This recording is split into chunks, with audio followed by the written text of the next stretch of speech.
Assalamualaikum warahmatullahi wabarakatuh. Selamat malam Ibu Ida Komalasari selaku dosen Bahasa Indonesia. Perkenalkan, nama saya Fitri Seningrum, usia 19 tahun, asal Depok.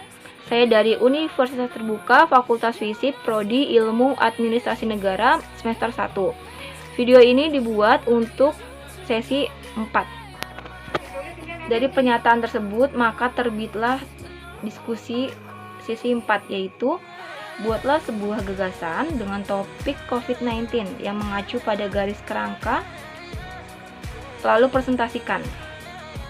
Pada tahun 2019, dunia digemparkan dengan adanya virus yang menyerbu dengan cepat dan mematikan dunia.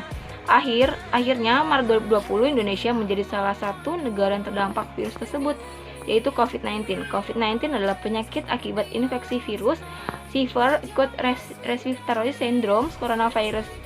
COVID-19 dapat menyebabkan gangguan sistem pernapasan, mulai dari gejala yang ringan seperti flu hingga infeksi paru-paru seperti pneumonia. COVID-19 awalnya ditularkan dari hewan ke manusia.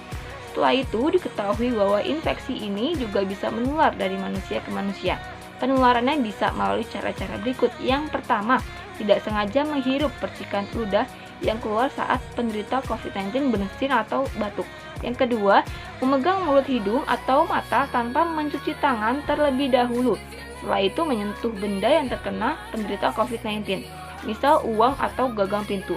Yang ketiga, kontak jarak dekat, yaitu kurang dari 2 meter dengan penderita COVID-19 tanpa mengenakan masker.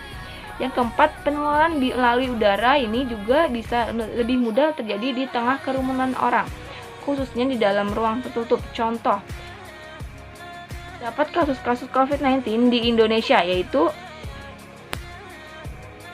saya ada tabel mengenai data perkembangan COVID-19. Nanti saya akan lampirkan bersama data yang lainnya. Upaya pemerintah untuk menangani COVID-19 yang pertama, membatasi mobilitas masyarakat agar dapat mengurangi laju penyebaran virus COVID-19, salah satunya dengan kembali memperpanjang pemberlakuan pembatasan kegiatan masyarakat atau PPKM skala mikro. Seperti PPKM pada saat ini, PPKM Jawa Bali diperpanjang hingga 29 November 2021. Sedangkan untuk wilayah di luar Jawa Bali, PPKM tetap berlaku hingga 22 November 2021 mendatang. Yang kedua, di sektor kesehatan, pemerintah telah berupaya mempercepat pelaksanaan tracing, testing, dan treatment untuk memenuhi obat antiviral untuk pengobatan pasien COVID-19, pemenuhan kebutuhan oksigen dan alat kesehatan seperti APD, ventilator, hand sanitizer, dan lainnya, serta sarana dan prasarana kesehatan. Antara lain, pemerintah telah mengupgrade 132 rumah sakit rujukan bagi penanganan pasien COVID-19 termasuk Wisma Atlet. Yang ketiga, di sektor ekonomi, pemerintah telah melakukan percepatan dalam penyaluran bantuan sosial atau bansos bagi masyarakat yang terdampak COVID-19. Yang keempat, dengan pemberian vaksin guna untuk meminimalisir terdampaknya COVID-19 dan memperkuat imun. Yang pertama, pada tahap awal, vaksin difokuskan untuk diberikan. Kemudian, vaksin juga akan diberikan kepada para pekerja pelayanan publik seperti Polri, TNI, dan awak media, serta lansia.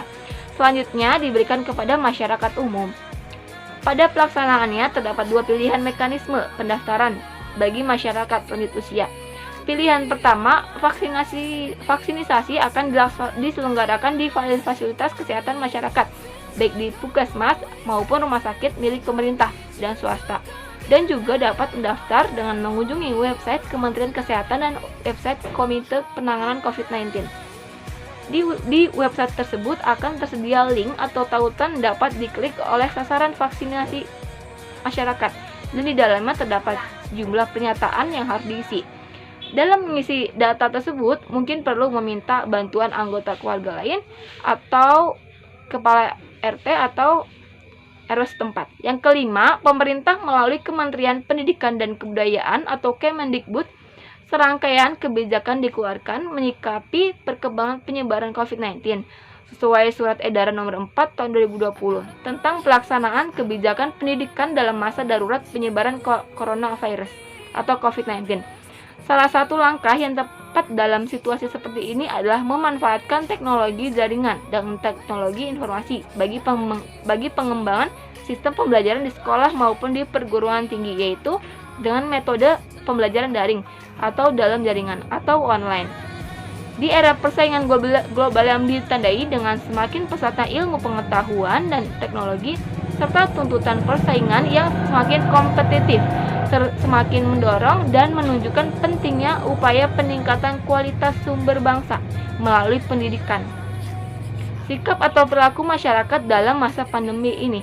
Yang pertama, selalu menggunakan masker jika bepergian keluar rumah. Yang kedua, memahami etika batuk. Yang ketiga, tidak keluar rumah jika tak memiliki kepentingan mendesak. Yang keempat, rajin mencuci tangan dengan air bersih, mengalir, dan sabun, atau menggunakan hand sanitizer dengan kadar alkohol minimal 60%.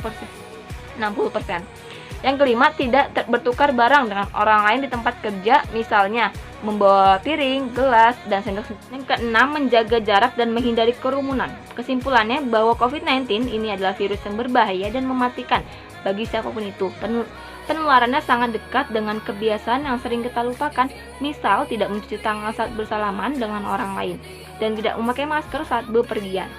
Untuk pemerintah telah melakukan yang terbaik di masa pandemi ini dengan segala upayanya dan kebijakan yang telah dibuat. Meskipun pemerintah sudah giat, tetapi semua itu harus didasari dari dalam diri masyarakatnya sendiri dan harus mulai menerapkan hidup bersih dan sehat untuk selamanya demi kepentingan pribadi dan orang lain. Sekian dan terima kasih. Kurang lebihnya mohon maaf. Wabillahi taufiq wal hidayah. Wassalamualaikum warahmatullahi wabarakatuh.